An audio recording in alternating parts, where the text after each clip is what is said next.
Hello and a very warm welcome. You are watching Gravitas with me, Molly Gambhir. Here's a look at what's in store for you tonight.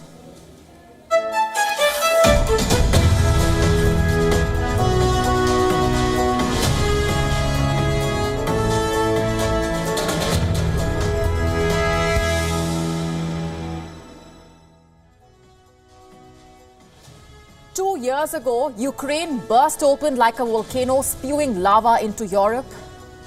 On 7th of October last year, West Asia went up in flames. For years, wars in many forms smoldered across the belt of Africa. This morning, artillery lit up Korea. War is raging across the world. There is a ring of fire that could quickly link up and engulf the world. From where I am sitting, all I can see is battlefields extending themselves as belligerents become ballistic.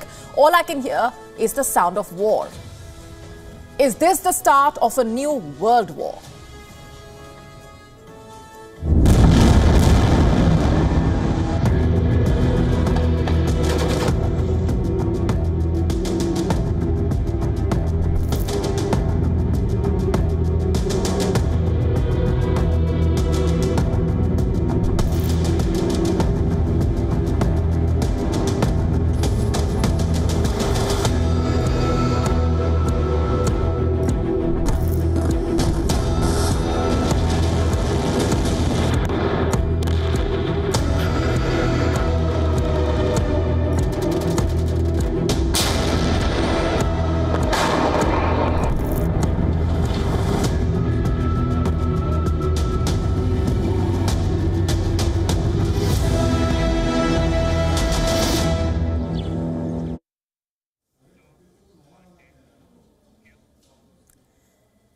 The shells did not reach South Korea, but the damage, you see, was done.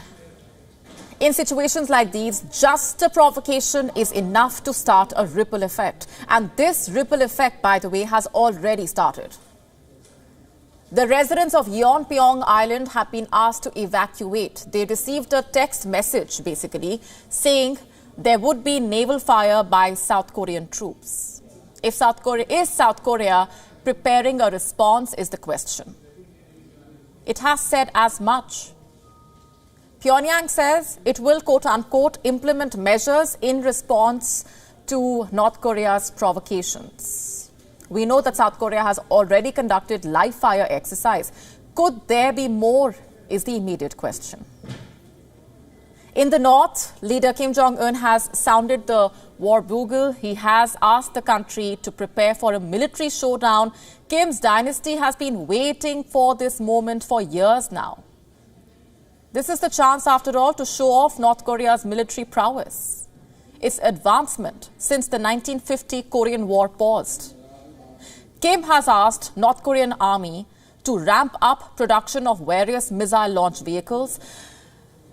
Northeast Asia is exploding. The Koreas are preparing to go head-to-head. And if you turn west, you will see another war unfolding in the high seas.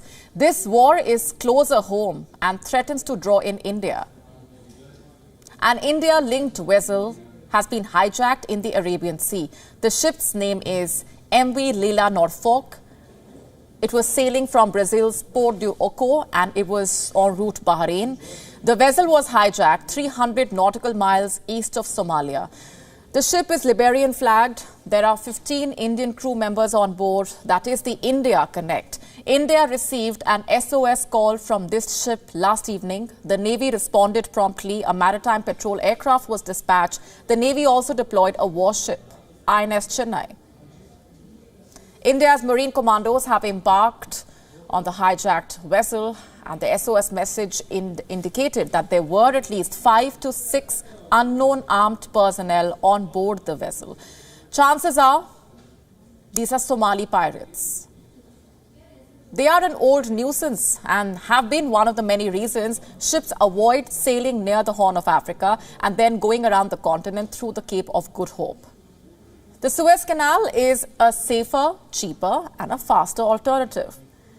But now, the path to Suez is filled with mines. The Houthis have bought The Gaza war to the Red Sea, we've been telling you about this. They threaten to turn its waters into the color of blood. The Houthis and the pirates are a dangerous combination. They have absolutely nothing to lose after all, but a lot of loss to inflict. Yesterday, the Houthis detonated an unmanned boat close to a US warship and some commercial vessels. This is a first. Never before have the Iran-backed group used USVs or unmanned surface vessels. The Houthis are raising the stakes.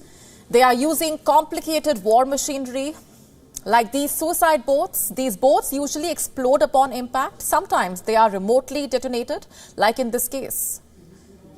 This blast came with a message to America and its allies that the war is on. It came just hours after the US and 11 other countries issued an ultimatum to the Houthis. The communication read, and I'm quoting, "The Houthis will bear the responsibility of the consequences should they continue to threaten lives, the global economy, and the free flow of commerce in the region's critical waterways." The Houthis have extended an open challenge.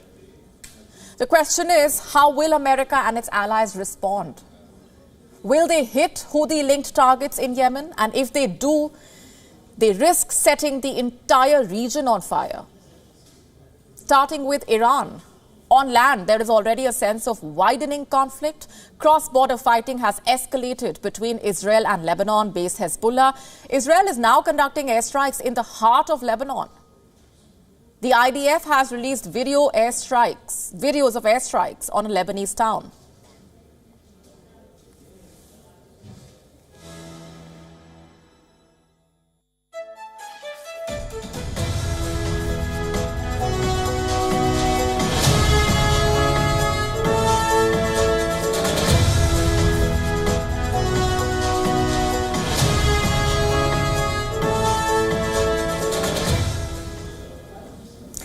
Let me remind you, this is not Gaza. Fire is being dropped on Lebanon's Yaron as the ground invasion of Gaza continues.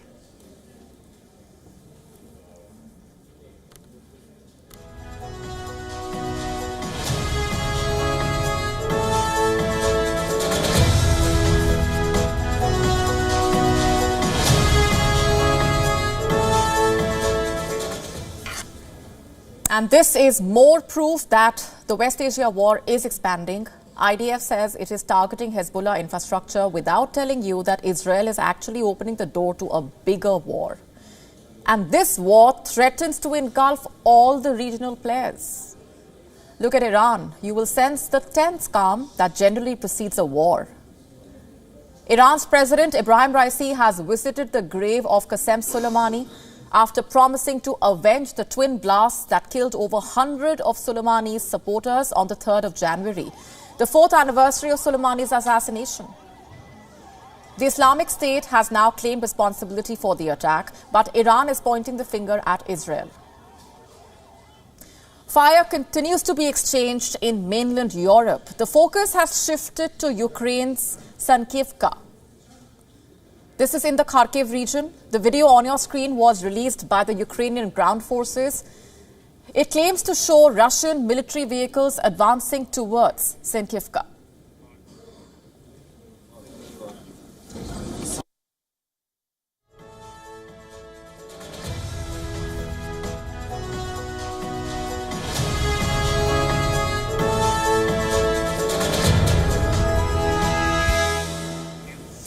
And in another video, Ukraine claims to show 3 Russian systems being hit. Russia claims Ukraine has been trying to attack Belgorod, adding that its air defense forces have shot down multiple incoming missiles. This war has already divided the world.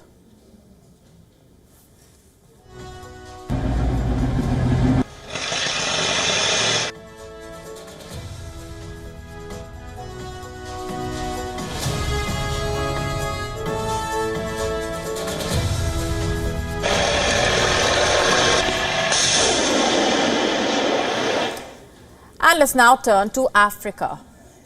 You will see multiple conflict zones. Jihadist groups are expanding their operations in the Sahel region. We are talking about countries like Burkina Faso, Mali, Niger, Here, you have a growing presence of terror groups affiliated to the Islamic State. Terror attacks have become the new normal. This region has been burning for a while now, just that the war in Africa is sadly mostly going unnoticed. Much like what's happening in South America. Venezuela is threatening to start an oil war. The Venezuelan president, Nicolas Maduro, is threatening to invade Guyana's oil-rich Essequibo region. Venezuela has already asked its oil companies to issue extraction licenses in Essequibo. The United States has put its weight behind Guyana. The UK has sent its warship to South America. A flare-up here is a matter of when, not if. Let's just zoom out for once and just look at the ring of fire that is burning around the world. This is the map. North Korea and the South. China and the Philippines have already had a face-off in the South China Sea. The upcoming Taiwan election has made the region all the more volatile. There is an internal war in Myanmar. You have Indian commandos boarding a hijacked vessel in the Arabian Sea. The Red Sea is burning. Yemen, Iran, Lebanon, all are being pulled into the conflict. Israel and Gaza are already at war. At least 10 countries have their forces and warships in the Red Sea as part of the Operation Prosperity Guardian. This includes the United States, the UK, Australia, Bahrain, Canada, Denmark, Greece, the Netherlands, Norway and Seychelles. Russia and Ukraine are exchanging fire. The Sahel region is burning. Venezuela and Guyana may go to war any minute. This is the map of the new world war.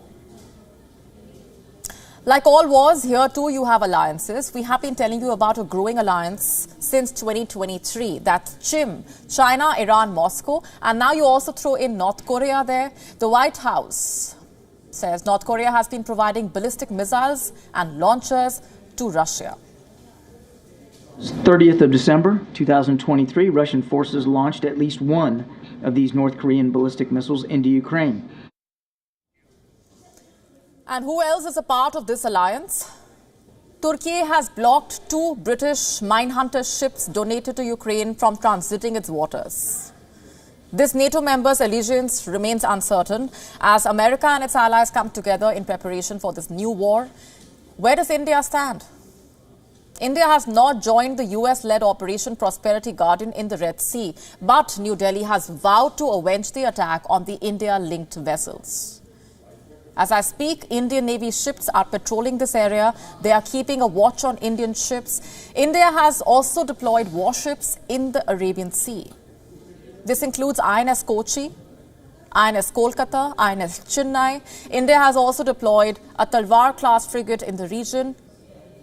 It is the 5th of February 2024 and we could be heading towards a new world war. This will be a war that will be predominantly fought in the seas.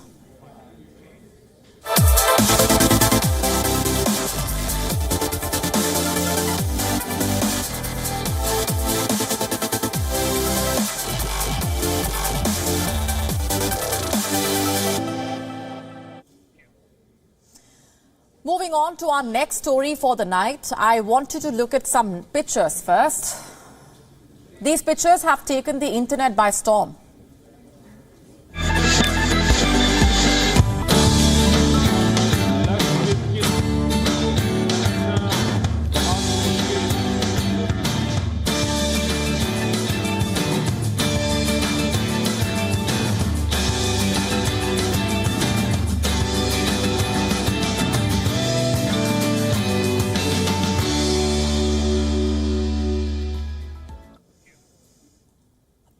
That was the Indian Prime Minister Narendra Modi in Lakshadweep, India's smallest union territory.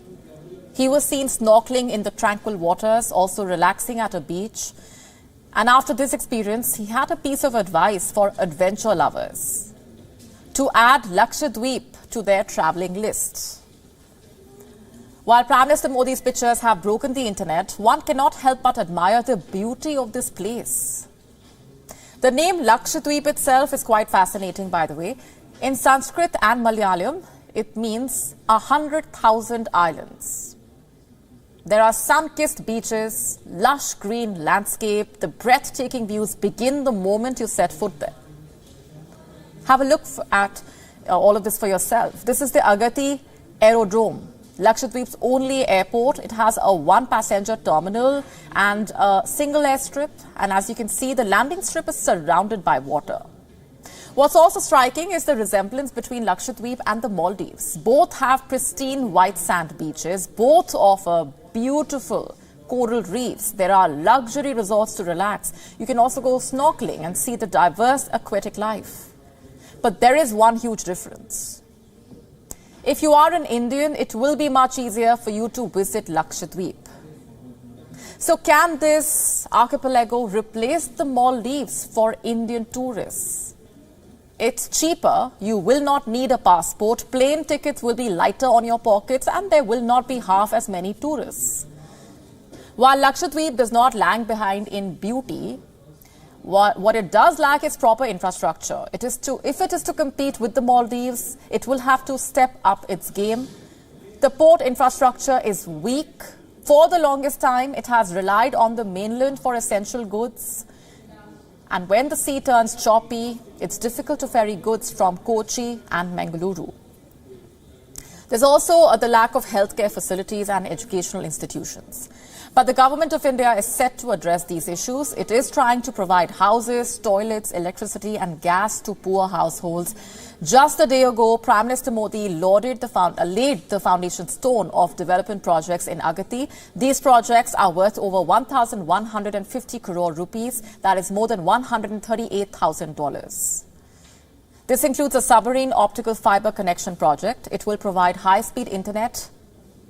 A low-temperature thermal desalination plant has also been inaugurated. It will produce 150,000 litres of clean drinking water every day. A healthcare facility in Kalpeni will also be renovated. So far, visiting restrictions, the cumbersome process, little knowledge had kept the tourists away from Lakshadweep. But after the Prime Minister's visit, Lakshadweep might experience a boom in travel. When the Prime Minister was in Lakshadweep, Indians were busy Googling about the archipelago. There were more than 50,000 searches about Lakshadweep in a single day. It was the 9th most searched word on Google in India.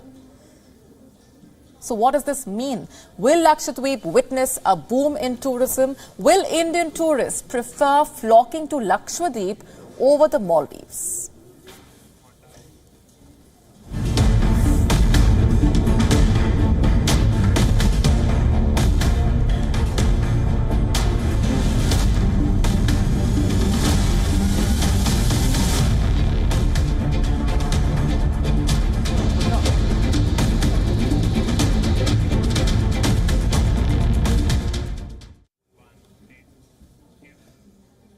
Our next story is about China's Great Wall of Debt, a wall that has left Chinese authorities banging their heads against it and China's large enterprises filing for bankruptcy. First, it was Evergrande. Now, it's Zhongzi. According to reports, the Chinese asset management giant has filed for bankruptcy. And why is that? Why else but due to an inability to pay debts? And this development, by the way, comes weeks after China launched an investigation into the debt-ridden financial giant.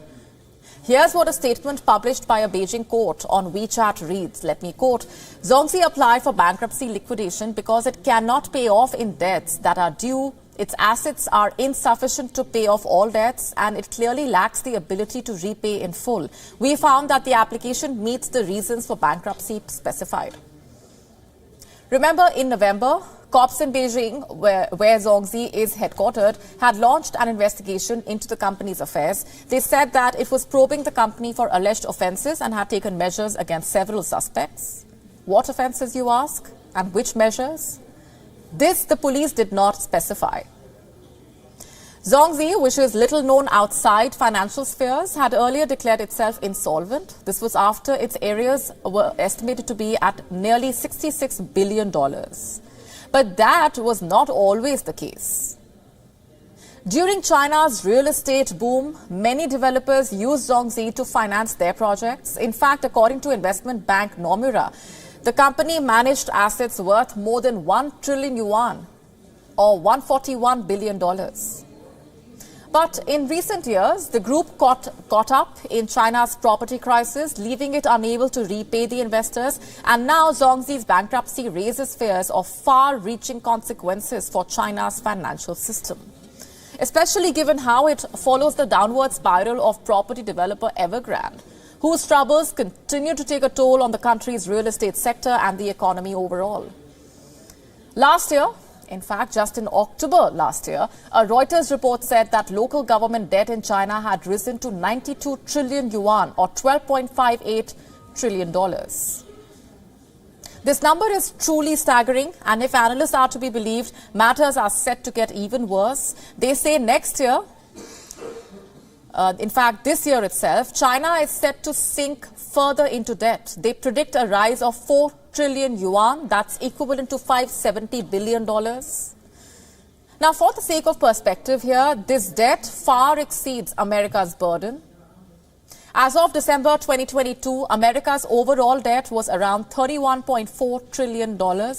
China's relative debt burden is at least 40% higher than this.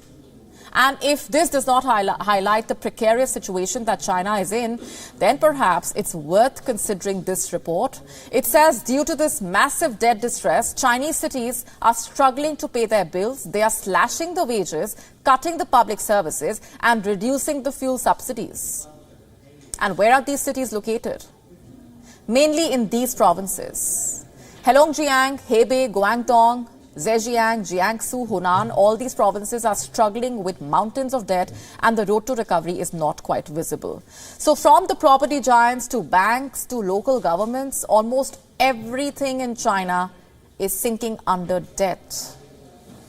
Yet there is no public anger or fury that is being directed at the Chinese officials, because Chinese governments, of course, don't have to face elections. It's a one-party dictatorship which cannot be overthrown by legal or constitutional means. But just for how long can the government shut down public anger with an authoritarian plug? For how long can it ignore the growing debt problem?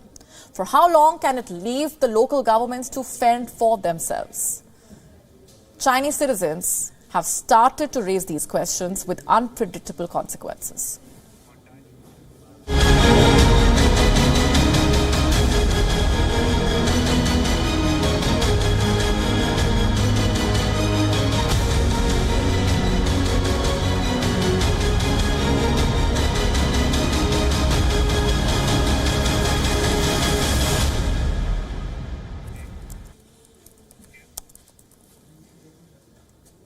Have you heard of Smersh?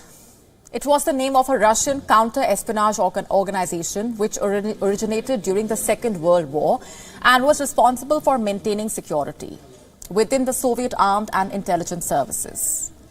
Interestingly, the name Smersh was coined by Joseph Stalin himself. He basically derived it from the Russian phrase Smersh. In English, it meant death to spies. Stalin formed this body to combat German spies infiltrating the Soviet military. But within months, the organization quickly expanded its mandate. It started finding and eliminating any subversive elements. In the early novels of Ian Fleming, who wrote extensively about this group, by the way, Smersh agents were depicted as cold-blooded and steadfast foes of James Bond. Fleming drew from his experiences as a naval intel officer to create a version of Smersh, a version where operatives would basically fight dueling spies like James Bond. But in reality, the group was focused on rooting out traitors and foreign agents within the Soviet ranks. Now, why am I telling you all of this? Because Russia has now revived this very body. It has relaunched this counter-spy agency in parts of Ukraine. These are primarily regions that are under the Kremlin's control. Which regions are these, you ask? Mainly parts of Donetsk, Kherson, Luhansk, Zaporizhia. These areas are under illegal occupation of Russia after a 2022 referendum. Many Western countries, led by the US, have called the move illegal. How do we know this? Because a Russian parliament member recently spoke about this. His name is Andrei Gorolyov. He is a deputy of the 8th State Duma and a former deputy commander of the Southern Military District of the Russian military. This is what he said during an appearance on a Russian state television. Let me quote, "We talked about Smersh today. We created a department that works in approximately the same way in new territories. Today, they are trying to interfere with our operations in non-frontline areas. I talked to the Far East, where we have nuclear submarines and where our ships are based. They may also be in danger, so we need to approach protection issues a little differently." Why did Russia revive this body? Because it fears attacks by saboteurs, especially on the railway systems, warships, and its atomic submarines. The Russian minister basically pointed towards an instance in late November when there was an explosion in a tunnel on the Baikal-Amur main line. This is a Russian railroad which links the Trans-Siberian line to the Pacific Ocean. Ukrainian media claim that Kiev's military intelligence wing was responsible for this explosion. This is what the Russian minister had to say about this further. I'm quoting, "A fight against saboteurs and spies is necessary across the whole country. After all, war has come back to bite us across the entire territory of the Russian Federation. Captured agents should toil for life in remote penal colonies." So, what exactly is this body doing? The website of Kharkiv Human Rights Protection Group says that it is catching Ukrainian operatives, torturing them, and forcing them into confessions and apologies. It says sometimes Ukrainians are detained merely for displaying a Ukrainian flag or other Ukrainian symbols. Now, here's the thing. This entire story evokes the ruthlessness and paranoia of a different age. Decades ago, the Soviets used Smersh to mop up Nazi spy rings targeting the Red Army. And today, this body is making a slow return to fight scheming Western spies. So the next time a covert Ukrainian or NATO operation fails, they would know who was behind it.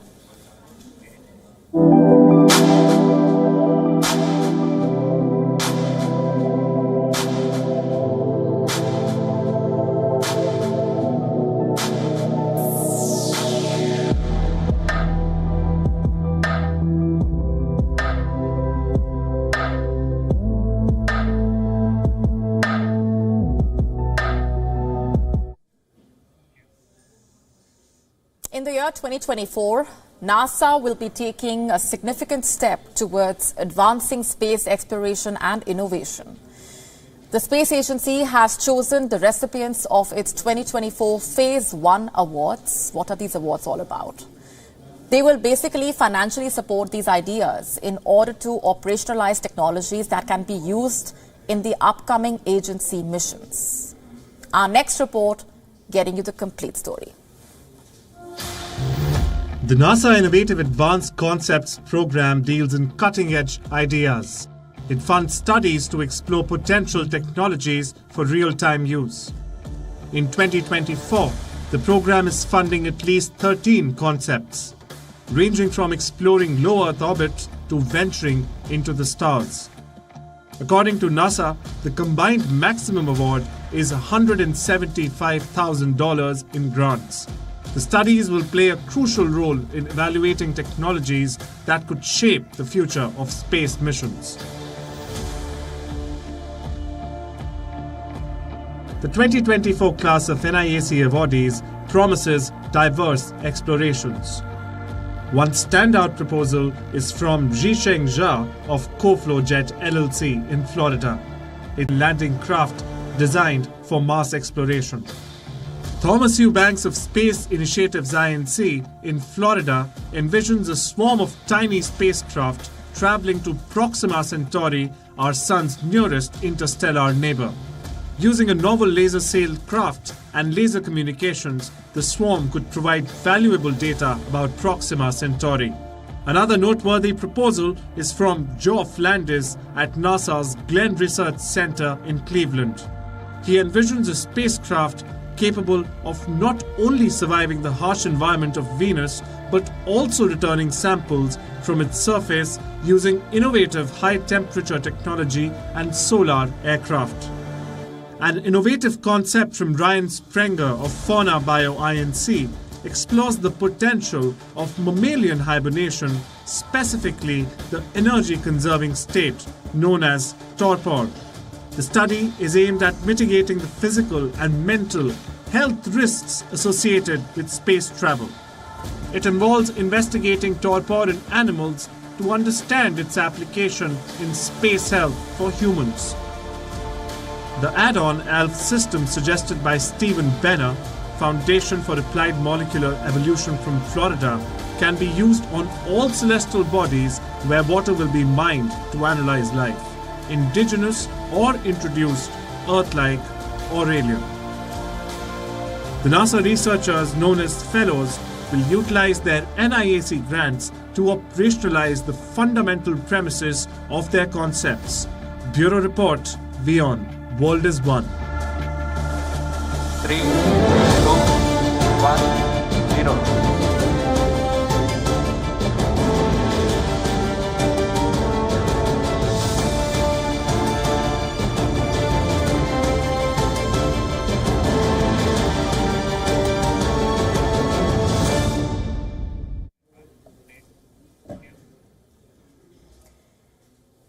Let's now talk about a monumental achievement in space exploration, featuring India's Aditya L1 mission.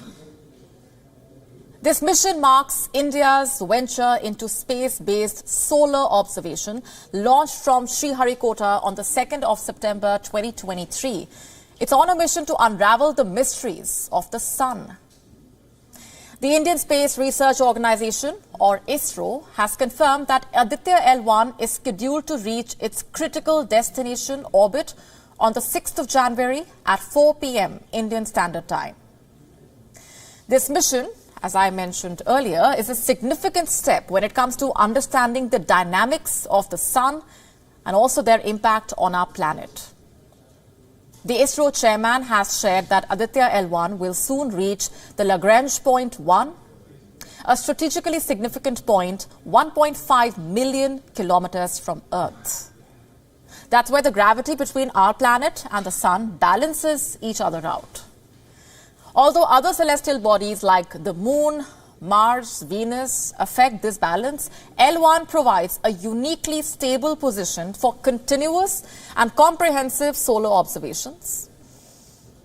Aditya L1's mission is critical for understanding coronal heating, coronal mass ejection, and the sun's influence on space weather dynamics. Each of the satellites' 7 payloads have been indigenously developed by various Indian laboratories. They are designed to study different aspects of the sun, from its photosphere to the outer corona. These payloads include the instrument from the Indian Institute of Astrophysics in Bangalore, the SOOT instrument from Pune's Inter-University Centre for Astronomy and Astrophysics, and the Aspects instrument from the Physical Research Laboratory in Ahmedabad, to name just a few. Aditya L1 is not just a technological feat, but a symbol of India's ambition and growing capability in space exploration. A mission that aims to pave the way for future space research.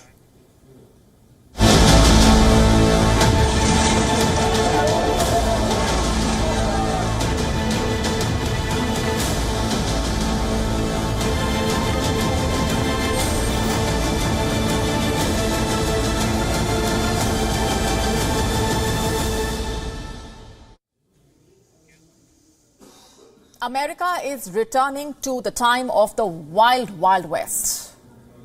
Let me show you a video now. Earlier this week, a convict attacked the presiding judge. This was during a hearing in Las Vegas. A Clark County judge was about to levy her decision when the convict ran up to the bench and jumped over the furniture to attack her. Take a look. A person who never stops trying to do the right thing, no matter how hard it is. In accordance with the laws of the state of Maryland.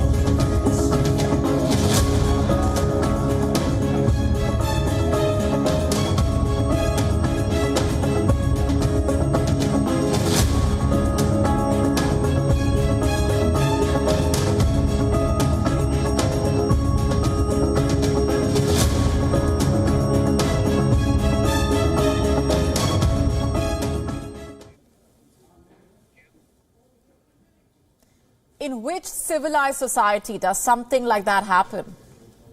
Where is the rule of law in America? Let me now show you another clip. This happened on Tuesday morning. Over 100 people ransacked a bakery in California. The looters first crashed a car into the bakery, and then the loot started. Take a look.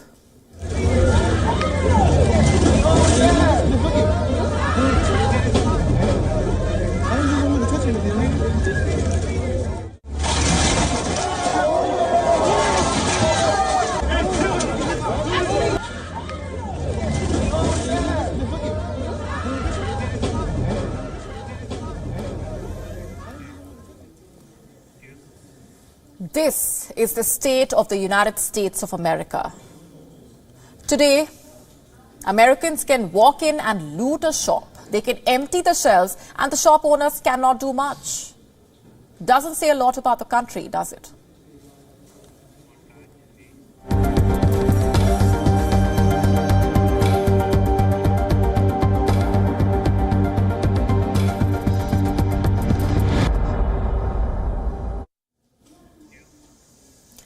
From a culture of violence to a culture of conning. I don't mean to generalize here, but some in China have made a business model out of conning people. A model that basically thrives on counterfeiting products, creating fake copies, claiming that they are as good as the original, be it clothes, cars, phones, no matter the cost of the features. If it exists, there is a 99% chance that it has a Chinese copy. But one Chinese man has taken this culture of counterfeiting to an entirely new level. His name is Zhang Jiangxi. He is 22 years old. Guess what he has done? Why is he in the news? He has created a resource called Einstein's Brain. You heard that right. A product which works as good as the brain of Albert Einstein. At least that's the claim. Einstein was one of the greatest and most influential scientists of all time. Here's what we know about the so-called great invention. This brain is a virtual product on the Chinese online shopping platform Taobao. The product uses an image of the historical genius's brain, which can interact with users. The brain provides emotional comfort, spiritual nourishment to the customers for 7 US cents a time. After customers have made this payment, they are invited to chat with the brain, which is operated by Zhang himself. Zhang basically uses his computer, replying to messages from the customers in his packed chat box. He says most of his customers happen to be college and secondary school students. According to reports, more than 20,000 customers have already used the services of this product. The question is, what is the point of this product and how did the man behind it even come up with the idea? Well, he says he was looking to create a regular stream of income. This is when a friend jokingly said that he was short of intelligence. And to prove him wrong, Zhang invented this brain. That's quite a story. But the thing is, this is not the first time a Chinese businessman has invented something this bizarre. There is a long list of weird products, brands, franchises, like KFG, a fast food chain with an uncanny resemblance to KFC. Only that instead of Colonel Sanders' image on the signage, it has the effigy of a younger, bearded Chinese man. Have a look at this car now. I'm sure the very sight of it is getting you nostalgic. The Maruti Suzuki 800 has that effect on people in India after all. But the one on your screen is not an 800.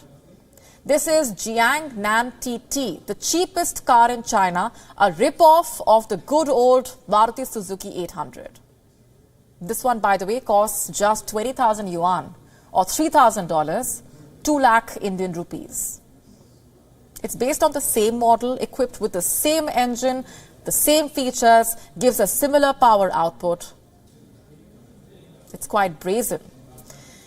If you want a sports car but cannot afford it, I suggest you consider the Suzhou Eagle Carry. It looks quite familiar, doesn't it? From the front, it basically resembles the Ferrari F12 Berlinetta. From the back, it resembles the Porsche Cayman. You get the best of both the worlds in one car, and you will not have to burn a hole in your pocket. I could go on and give you more examples, but you get the drift. The list is never ending because China seems to have copied just about everything under the sun.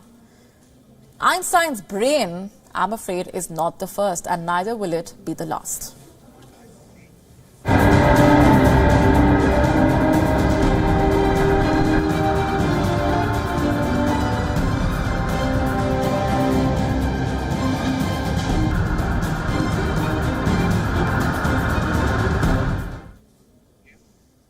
This week began with dramatic shots of a burning plane in Japan. The Airbus A350 caught fire upon landing in Tokyo's Haneda Airport. The plane had collided with a small Coast Guard plane. What followed gripped the world's attention. A jumbo jet burning in the middle of the runway.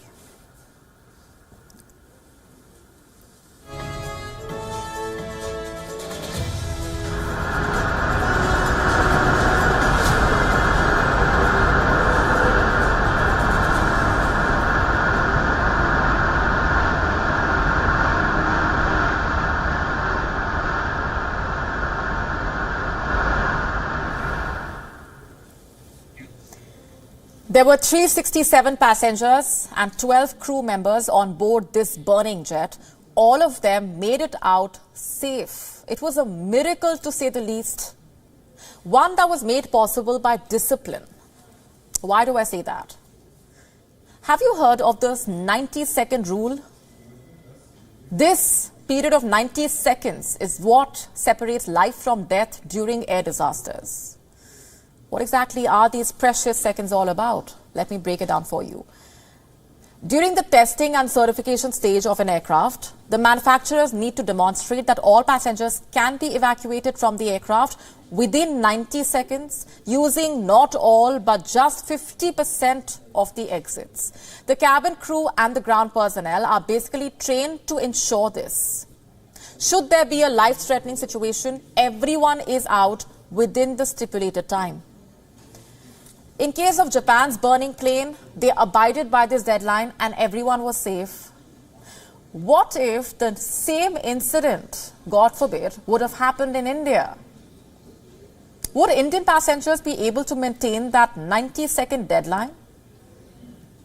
Visuals inside the Japan Airlines plane make one thing clear, that the passengers on board managed to remain calm. They could see the plane's body, the fuselage was on fire, they knew something was not right, but these passengers did not panic. They maintained discipline. And in this footage, you can see them sliding down the emergency exit.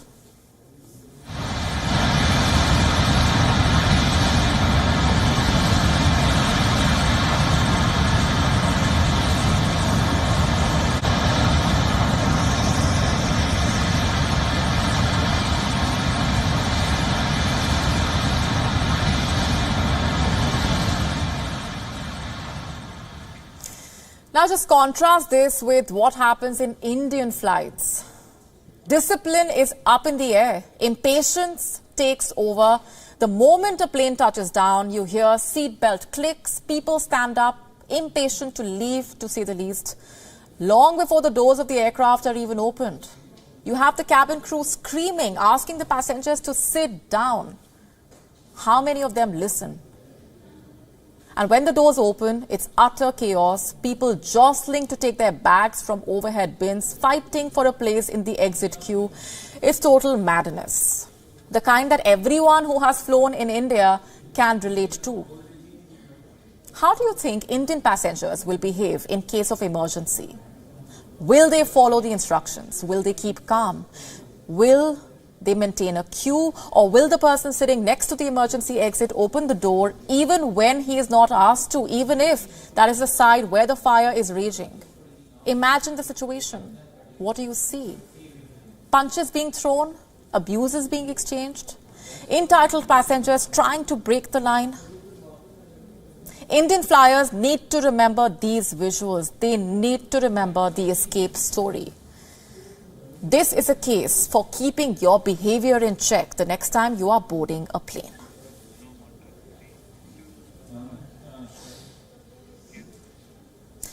If you are a mother watching this show tonight, I want to ask you this. How many times have you been told that you cannot do it all? Being a working mother is difficult to say the least. And what about running a country? Well, ask the Prime Minister of Italy, Giorgia Meloni, and she will tell you that it is absolutely possible. She has done it. And she is not the only one, of course. Jacinda Ardern, for example, the former Prime Minister of New Zealand, gave birth while in power. Giorgia Meloni herself has cited examples of Ursula von der Leyen. She is the President of the European Commission and has 7 children. Also Roberta Metsola, the President of the European Parliament, who has 4 children. You can do it, is what Meloni has said. Of course, striking the mother-work balance comes with multiple challenges. Statements like these, coming from a world leader, do send out the right message. Where do you stand when it comes to striking the balance between being a mother and a working professional? It is, after all, a lot about the kind of support system that you have. Giorgia Meloni is Italy's first female prime minister, by the way, and was recently named the Man of the Year by a right-wing newspaper. Meloni has basically told mothers to return to the office and to combine motherhood with working. She has a 7-year-old daughter herself. Her messaging is, if she can do it, so can they. What do you think about this? As a woman, what do you feel about what she says? And while we are at it, let me also tell you about what a senator with the right-wing party of the Italian Prime Minister, Giorgia Meloni, said recently. According to her, young women's first aspiration should be to have children. What do you feel about all of this? Isn't it about time that not only are women told they can do it, but it is actually ensured that they can do it? That is, if they want to be a working mother. Shouldn't it be a classic case of to each their own? If a mother wants to work, she should be able to. If not, well, she should be able to do that as well. Write to us and let us know. On that note, it's a wrap on this edition of Gravitas Tonight. This is me, Molly Gambhir, signing off. Thanks very much for watching, leaving you with Gravitas images. Have a good weekend.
From the bustling trading floors of Wall Street to the vibrant exchanges of Asian stock markets, WION breaks it down for you to make sense of what's happening, as we reveal the key factors behind events, strategic battles, and the game-changing business decisions that shape the world. We bring you all of this and more on World Business Watch.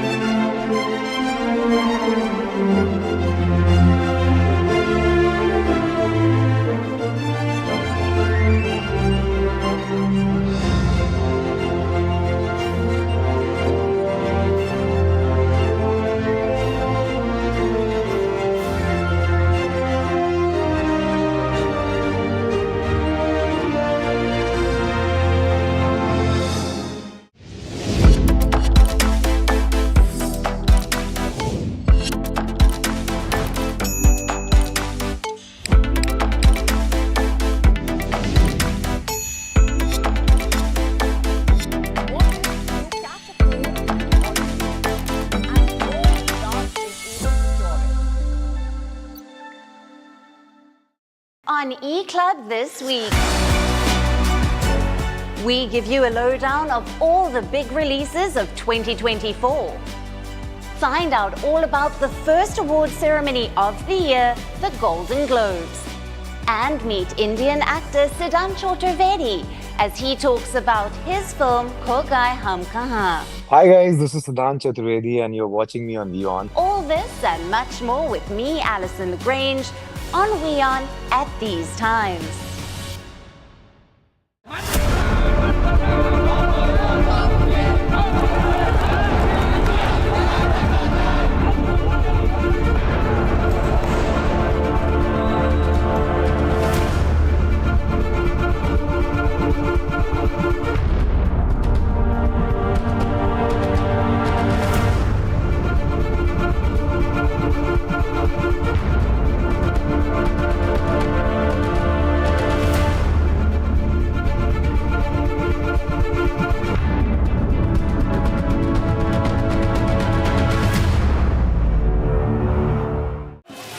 As democracy strengthens across the world, elections and their unique cast of leaders, influencers, pollsters, and most of all voters dominate the political space. We bring you a special program that offers insights and reports on the colorful, contentious, and occasionally quirky panorama of elections. Something is always happening somewhere. This is a new special about leaders, their promises, voters and their demands. A show that tells you all about the rules of the race, cutting through the rhetoric to bring you the reality, cutting through the populism to bring out the policy at play. The show that keeps you updated on the twists and turns, the hits and the misses. Watch Race to Power on WION. World is One. We are one, you and I. Burning in the sun. Rising in the rain. One in celebration. One in pain. One in a tragedy. One for our rights. One in search of hope. One in our fights.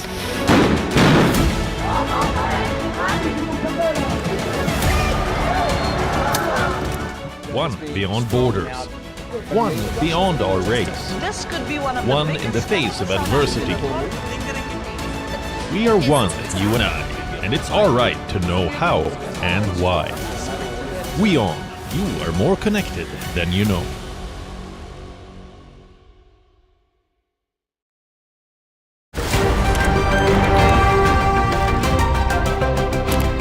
Ready to dive into your daily dose of news? bringing you what's trending in the West and all that's setting trends in the East.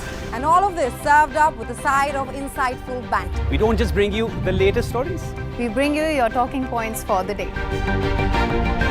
And while you do that, from the busy streets of New York, I will provide you with deeper insights on the developments through the course of the day in the U.S. From New York, we get you to the sandy shores of Durban, where I'll bring you all the glitz, glam, and happenings from the world of showbiz. Welcome to the Eras Tour. And I will be here at the WION headquarters, getting you all the action from the universe